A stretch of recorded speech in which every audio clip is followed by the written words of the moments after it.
Hi, we're currently here at Bakras, Matulak subdivision, and for some reason we are stranded inside the house. So para iwasan ang pagka-boring, andito si Chloe, magbibigay siya ng mga clues and do's para maiwasan daw yung coronavirus. Hi guys! So, let's start it.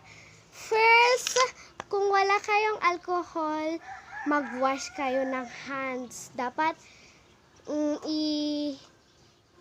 sabunan ninyo ang mga daliri at pagkatapos, punasan. You have to clean your hands. Wash. And if you like to go in the mall and take alcohol or buy a mask, you had to not go kasi maraming tao.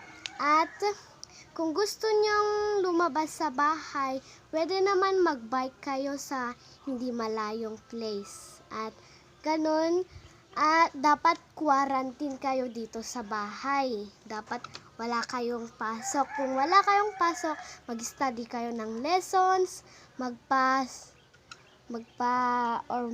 kayo ng TV, or mag-alaga kayo ng mga bunso, ganon. At kung gusto nyong, kung ito ang paggamit sa mask, first, coveran nyo ang mga nose, mouth, and cheek.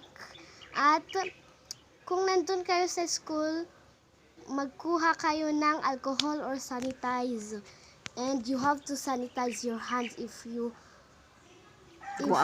go out.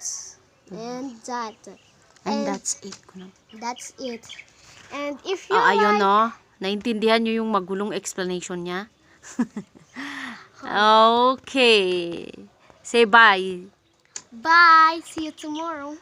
Bye.